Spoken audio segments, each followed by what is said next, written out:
Yach, te vamos a dar la palabra y nos vas a hablar de todo el procedimiento de habeas corpus, que hoy me he estado leyendo yo una sentencia muy interesante del Tribunal Constitucional y parece que he aprendido un poquito, pero seguro que tú nos vas a enseñar muchísimo más. Adelante. Hola, ¿qué hay? Buenas tardes. Bueno, dudo que pueda enseñar yo mucho más que el Tribunal Constitucional, pero bueno, muy agradecido a los organizadores por haber confiado en mí a pesar de mi reticencia para creer que era el más indicado para hablar de esto. Pero efectivamente sí que puedo dar unas pinceladas de lo que es el habeas corpus, al menos para que aquellos que nos están oyendo pues puedan quedarle claro en qué consiste este procedimiento. Lo primero que tengo que decir, y bueno, obligado un poco por la noticia que de vez en cuando recorren las redes sociales, es que el habeas corpus no es un conjuro mágico del estilo Harry Potter que evita la detención. Es decir, no es gritar habeas corpus conforme la policía va a detenerme y ya consigo que se paralice todo el mundo, ¿no? Una especie de... Estoy en casa, ¿no? Cuando jugamos en el patio del colegio.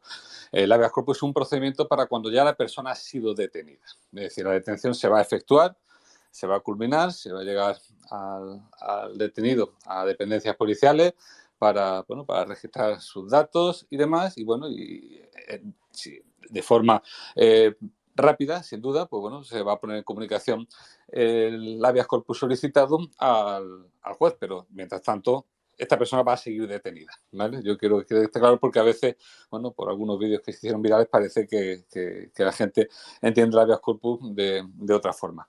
Es un procedimiento, por tanto, para que toda persona que ya ha sido detenida generalmente por la policía sea conducida inmediatamente ante el juez de guardia que es juez de cada población, que entre sus funciones está el de recibir las personas que han sido detenidas, ¿no?, en ese partido judicial, a fin de que, bueno, este juez que está de guardia decida si esa detención que ha efectuado generalmente, como digo, la policía, es una detención legal o es una detención ilegal.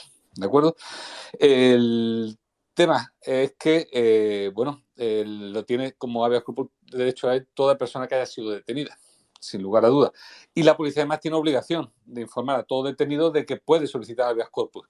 Y esa obligación además de informarle de manera que sea comprensible a su nivel cultural o a sus circunstancias personales, ¿de acuerdo? Para que quede clarito que puede solicitarlo. En todo caso, no es el único que puede solicitar, pueden solicitarlo también otras personas respecto a una persona que ha sido detenida. La ley es muy clara a indicar qué motivos son los que dan lugar a la posibilidad de que el habeas corpus sea tramitado. Y digo tramitado porque, bueno, aquí el Constitucional hizo un poco, se olvidó un poco de la ley. Hay que decir que el habeas corpus tan importante es que está previsto en la Constitución española, ¿vale?, en el artículo 17.4 de la Constitución española y desarrollado por una ley orgánica. Esa ley, en principio, habla de habeas corpus como un procedimiento en dos fases. Una en donde primeramente el juez decide si se inicia o no un procedimiento de habeas corpus y una vez decide, en su caso, que se inicia, pues resuelve sobre el fondo si la detención es o no ilegal. El caso es que el Tribunal Constitucional ha venido a entender que directamente, eso de dos fases, que directamente hay que pasar a entrar a la cuestión, que no puede un juez simplemente, como se ha venido haciendo muchas veces, inadmitir a trámite una petición de habeas corpus.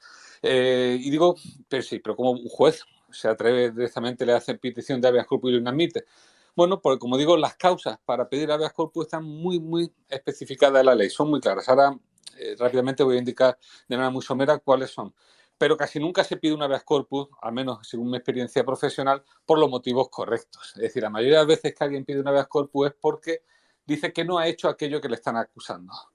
Pero es que el habeas corpus no sirve para eso. El habeas corpus vamos a ver si la detención, como digo, es legal o ilegal. No si lo que has hecho, o sea, si lo que dice la policía que has hecho, es verdad que lo has hecho, no. Para eso está el procedimiento penal que se inicia precisamente en ese momento, donde se practicarán diligencias de investigación, de instrucción, donde se tomará declaración a personas, se recabarán informes periciales, se darán testimonio y al final se decidirá si efectivamente la persona ha hecho o no aquello por lo que fue detenida. Pero no solo se decide en la habeas corpus. Y la mayoría de las veces la gente que solicita habeas corpus es diciendo es que yo soy inocente, por decirlo así. Y eso no es los motivos. Los motivos es simplemente, como digo, que la detención, por resumir en dos, sería que la detención se haya producido por un supuesto que no esté justificado legalmente. Las causas legales de detención están en el enjuiciamiento criminal. Básicamente, cuando se trata de una persona que no está siendo procesada por delito alguno, es sobre todo que la policía tenga indicios racionales de que esta persona ha participado en un delito. Es decir, la autoridad o la gente cree racionalmente, por motivos racionales, que existe un hecho que es delictivo y que esta persona ha tenido participación en el mismo. Y, fundamentalmente, para asegurar que esta persona va a comparecer frente al juez, pero como he explicado también antes el speaker que ha hablado antes que yo, Pablo, también a veces para proteger a la víctima o proteger los elementos de prueba, pues procede a la detención de esta persona. Si no se dan este supuesto, si estamos ante lo que se denomina que es una detención arbitraria que no responde a supuestos legales, es decir, no existían indicios racionales contra esta persona realmente, o bien directamente sería uno de estos supuestos donde puede pedirse habeas corpus. Se dice, es que no es que yo he sido detenido por algo que no he hecho, sino he sido detenido porque no mi detención no encuadra en ninguno de los supuestos que la ley permite proceder a la detención, sería, por decirlo de alguna forma. Pero también es detención ilegal aquella que sí que se hace en un supuesto legal, pero no en las condiciones legales. Es decir, en condiciones ilegales, pues, por ejemplo, la detención que va más allá del plazo legal de detención de 72 horas, sería una detención ilegal, o que aquella que se hace sin respetar los derechos constitucionales o garantías procesales que tiene el detenido, como he indicado, el hecho mismo de informarle que tiene derecho a un habeas corpus, pero también otros muchos, como derecho a entrevistarse previamente con su abogado antes incluso de declarar frente a la policía, el derecho a acceder al atestado, donde se incluye los hechos que se le imputan y la persona del denunciante en su caso. Es decir, hay una serie de garantías constitucionales, procesales, que derivan directamente además de la presunción de inocencia, que es un derecho fundamental, que deben ser respetados durante la detención. Y si no lo son, la detención sería ilegal. Bueno, pues el juez, como digo, si le entra una petición de habeas corpus basada, como digo, en alguno de estos motivos, lo que procede a decidir efectivamente si, la detención es así, es correcto eso que me está denunciando el detenido o no lo es. Se pueden practicar pruebas en este procedimiento de forma muy somera, porque además el procedimiento está previsto para que se haga de forma muy rápida. Es decir, supuestamente 24 horas tiene que estar todo resuelto, ¿vale? Desde que se solicita el habeas corpus. Entonces, el juez puede decidir que la detención estaba bien hecha y, bueno, pues oye, es un supuesto legal. Después veremos, como digo, si eres o no inocente de aquello que se está acusando, pero la detención estaba bien hecha según los elementos que se tenían en ese momento. Y ahí, pues, o bien ya te tomo declaración directamente porque te pongo a mi disposición como juez, porque ya está pasando el plazo, o te devuelvo a la comisaría si todavía la policía está realizando diligencias policiales con el detenido. Pero también puede ser que efectivamente estime el habeas corpus y diga, oye, esta detención ha sido ilegal.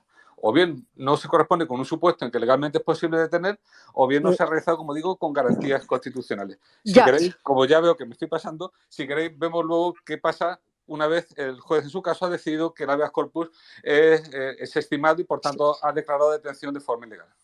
Fenomenal. Justo ahí es en este punto en el que quería que volvieras a hablar en el nuevo turno. Creo que ha sido un corte inteligente. Muchas gracias, Yach. Hablando de habeas corpus, pues vamos a volverle a dar la palabra a Yach, a nuestro querido Fernando, que nos siga contando cosas sobre el procedimiento de habeas corpus. Adelante, Yach. Hola, ¿qué tal? Bien, nada, encantado de escucharos a todos. La verdad es que es muy ilustrativo muchas de las opiniones que estáis comentando. Efectivamente, como bien ha dicho Teresa, en relación al habeas corpus, la ley habla de un plazo de 24 horas que tiene el juez para resolver el habeas corpus.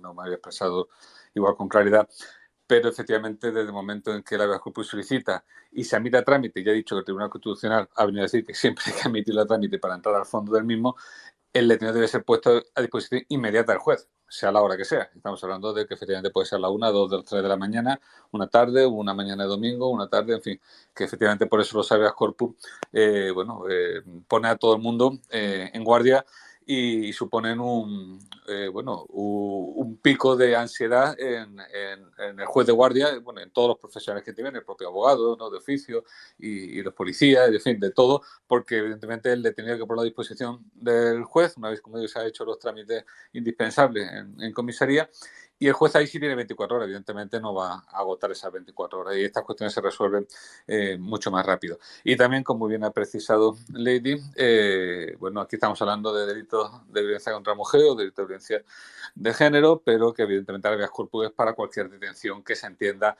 por el detenido que es ilegal, ¿de acuerdo?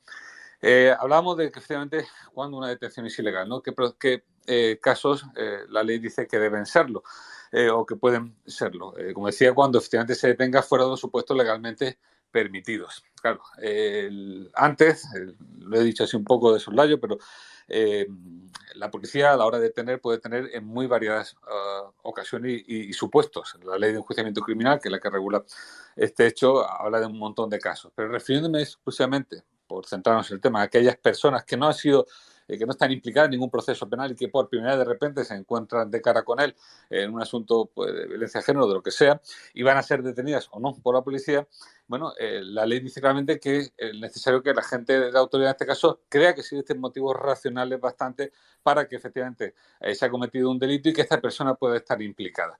Lo cierto es que la ley lo circunscribe solo a un caso. ¿De acuerdo? Dice, efectivamente, si la gente de autoridad cree que existen motivos racionales suficientes, que se ha cometido un delito y que esta persona es autora o está implicada en el delito, lo podrá detener para asegurar la presencia del detenido en el juez. Es decir, cuando, en teoría, cuando la policía, la gente de autoridad entienda que si no detiene, cuando el juez quiera ya preguntarle sobre los hechos en que está implicado, él no va a comparecer voluntariamente. Entonces lo voy a detener para llevarse al juez, que el juez de primera ya pueda escuchar la versión de lo que ha ocurrido. Ese es el supuesto que prevé el enjuiciamiento criminal. Hemos hablado, la policía también lo había comentado antes, bueno, también se detiene en ocasiones, y yo lo entiendo además, justificado, bueno, como digo, pues para acabar con una situación de riesgo potencial que haya sido apreciada en ese momento para asegurar elementos probatorios. Pero en verdad, salvo error o omisión, el enjuiciamiento criminal solo se refiere al hecho de asegurar la presencia del detenido ante el juez cuando el juez quisiera preguntarle sobre los hechos y, bueno, entendiera la gente de autoridad que no va a comparecer voluntariamente. Bueno, dicho esto, ¿qué ocurre si finalmente el juez estima que la detención ha sido ilegal? Bueno, pues puede ocurrir tres cosas. O bien deja al sujeto, casi siempre ocurrirá esto, que lo deja al sujeto inmediatamente en libertad. Oye, esta detención ha sido ilegal, inmediatamente libre. Puede ocurrir, sin embargo, que si en este caso la persona estaba privada de libertad ya por alguna otra circunstancia y esa privación de libertad se convierte siendo legal en algo ilegal, por razón que sea, pues puede ordenar que siga privado de libertad, pero a lo mejor en otro establecimiento o bajo custodia de otras personas que sean distintas de aquellas que han vulnerado sus derechos constitucionales durante la detención, ¿vale? Y, bueno, puede ocurrir también bueno, que se ordene la puesta inmediata a disposición judicial de este detenido ya como persona libre. Sí, sí, queda libre, pero que lo traigan aquí porque quiero escucharle, a ver lo que me dice. En todo caso, como digo, normal, detención que el juez considera que es ilegal, conforme el procedimiento de habeas corpus, libertad del sujeto. ¿Tiene obligación el juez de deducir testimonio por si los agentes de autoridad hubiesen podido cometer algún ilícito penal? Si es que, si queréis, luego, ahora no me va a dar tiempo, hablamos de esos posibles ilícitos. Bien, la ley dice que deducirá testimonio, o sea, no lo deja al arbitrio o consideración del juez, aparentemente, puesto que efectivamente está indicando un imperativo, deducirá testimonio, es decir, lo que hará será, para que no me entienda, copia de todo lo que ha actuado y lo dará a un juez de instrucción, generalmente distinto de él, o enviará a reparto, para que investigue efectivamente si se ha cometido o no algún ilícito penal por parte de los agentes de la autoridad. Eso es deducir testimonio, es hacer copia de lo que se ha hecho hasta ahora, darse a otro juez para que investigue a ver si efectivamente hay o no hay delito, ¿de acuerdo? Y bueno, como digo, podemos hablar un poco el tema de qué delitos podría cometer o no, si efectivamente un habeas corpus que hubiese sido estimado automáticamente supone la comisión de delitos por parte de los agentes, pero bueno, igual me paso de los 5 minutos y si queréis luego volvemos a ello o viene el turno de preguntas. De acuerdo, pues muchas gracias, Yats. Sí, nos acabamos de quedar en una parte interesantísima del habeas corpus.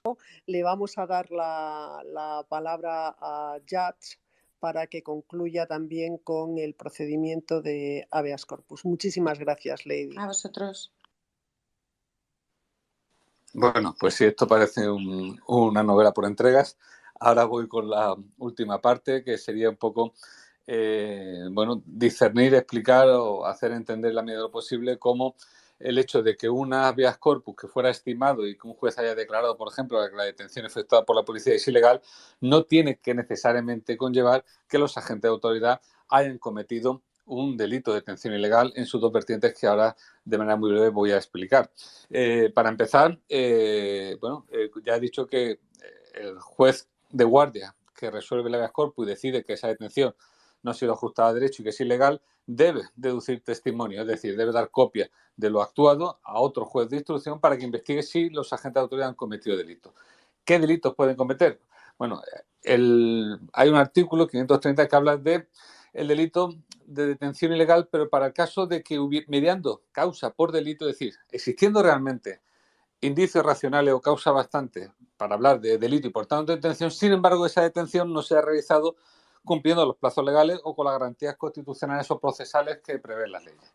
Es decir, estamos hablando no de un supuesto de detención arbitraria, que es lo que todos pensamos con detención ilegal, sino un supuesto que la detención está bien hecha en el sentido de que había indicios racionales, ¿no?, de que se había cometido un hecho delictivo, ¿no? Pues, vamos a decir, no es una detención arbitraria, pero después, a la hora de darle forma a esa detención, pues no se han cumplido, como digo, los plazos o bien las garantías. ¿De acuerdo? Cuando pensamos en delitos de detención ilegales, generalmente no nos referimos a este supuesto, como digo, está previsto en un artículo 530 del Código Penal, sino en el que está previsto en el artículo 167, en la detención arbitraria, es decir, cuando se detiene a alguien sin mediar causa de delito, es decir, sin que existen indicios suficientes o racionales de que había efectivamente ese delito. Son los supuestos que había estado exponiendo, sobre todo José Luis, cuando hablaba, bueno, de que no se había hecho una mínima indagación, a lo mejor, para efectivamente comprobar si esos indicios racionales se daban o no se daban. El hecho de que el habeas corpus haya sido estimado y se haya declarado detención ilegal, evidentemente, ya es una piedra para construir o destruir la presunción de inocencia de los agentes sin entender que han cometido esa detención ilegal. Pero tener que tener en cuenta, en primer lugar, como digo, tenemos que estar ante un supuesto de detención arbitraria, es decir, que no existían indicios racionales y que esa valoración, si existían unos indicios racionales, no se puede completar con lo que después se sabe. Es decir, la ley de enjuiciamiento criminal habla que la gente de la autoridad crea que existan motivos racionales bastantes para que se ha cometido un delito y que hay autor. Que la gente lo cree en ese instante, en ese momento. Es una foto fija de lo que se sabe en ese instante. No vale luego valorar esa situación una vez ya ha transcurrido todo un juicio penal y ya sabemos por qué el juez así lo ha dicho de lo penal, que no había delito alguno. No sé si me estoy explicando. Es decir, la valoración hay que ponerla ex ante. Y en segundo lugar, se exige un dolo, es decir, una intención. Es necesario que en este caso la agente de autoridad lo haya hecho a sabiendas, es decir, sabía que estaba realizando una detención que no debía de realizar. Mientras que el delito decía del 530, ese que no, se hacía bien la detención, pero no en las formas, con plazo y garantía, se puede cometer por imprudencia grave. Este delito de detenciones ilegales, lo que es la detención arbitraria, no. Tiene que existir una intención. Con lo cual, se iniciaría, por tanto, en caso de que es estimado un habeas corpus, se iniciaría un procedimiento penal para investigar si hay efectivamente un delito de detención ilegal y, bueno, habría que instruirlo y valorar estas circunstancias que he indicado y comprobar que efectivamente hay o no hay. No es un correlativo, no es algo que se produzca automáticamente, hay detención declarada ilegalmente y, por tanto, hay delito por parte de los agentes de la autoridad. Es decir, habría que deducir con certeza que la detención fue practicada arbitrariamente con conocimiento de ello por los agentes policiales, al margen de los presupuestos legales que la justifican y con ausencia manifiesta de otros indicios que racionalmente hubiesen justificado esa detención. Acabo 30 segundos para indicar un poco lo que ya indico o digo en mi libro. Mi experiencia personal, porque he hablado yo, lo digo expresamente, con un entonces, su día, jefe del Servicio de Atención a la Mujer, entonces llamado también así Servicio de Atención a la Mujer de la Policía Nacional, y me confirmaba que efectivamente ellos detenían por si acaso sí o sí en materia de violencia de género porque no quería tener un problema. Era un poco una manera de eludir la responsabilidad y me decía, ya vosotros después decidís lo que tengáis que decidir en el juzgado de guardia. Pero es que no es lo que yo pueda contar por mi experiencia profesional, que igual tuve la mala suerte de coincidir con algunos profesionales que no hacían bien. Es que yo ya he leído sentencias del Tribunal Superior de Justicia que efectivamente reconocen que hay ciertos automatismos en la detención por materia de violencia de género. De tal manera que parece que basta esa calificación de violencia contra la mujer, violencia de género, para que la detención esté justificada. Y eso es lo que, de alguna manera, tenemos que revolvernos y donde efectivamente tiene sentido el posible planteamiento de habeas corpus. Yo echo de menos, y esto enlaza con lo que decía también, creo que a Pablo, que los atestados de la policía, ya por estos delitos de violencia contra la mujer, o sea, otros delitos, no se especifique la razón por la cual se procede a la detención. Es decir, muchas veces esa razón parece implícita, como tenemos sospecha que esa persona ha cometido delito, ¿no? Y el artículo 492.4 de la Ley de Enjuiciamiento Criminal me permite detener en esos casos, pues ya entiendo justificar la detención. Pero yo echo de menos una diligencia que diga que se le detiene por las razones que sean. Quiero decir, que quede bien claro el motivo por el cual esta persona queda privada de libertad, porque yo hago el paralelismo con nuestro trabajo, el de los jueces. Yo, si una persona meto en prisión provisional, tengo que justificar las razones por las cuales la meto en prisión provisional y no puede solo deducirse del hecho de que se le esté acusando de un delito. Entonces, yo sí que, bueno, por claridad de todos, por salvaguarda de los derechos de los detenidos, pero también de los propios policías, dejar claro en los arrestados policiales las razones por las cuales se procede a esa detención, que no tengan que intuirse o exprimirse de lo que se ha detectado, sino que expresamente una diligencia, 2, 3 puntos, diciendo se detiene pues porque entendemos que hay riesgo para la víctima, entendemos que hay que poner salvaguarda los elementos de prueba, o bien, como digo, dice únicamente el enjuiciamiento criminal para asegurar así la presencia del sujeto ante el juez en caso de que este llame a declarar, porque tenemos sospechas por A, B, C y D de que si le llama voluntariamente no va a comparecer, pero que esa diligencia yo creo que sería muy útil a todos. Pues muchísimas gracias, Yat.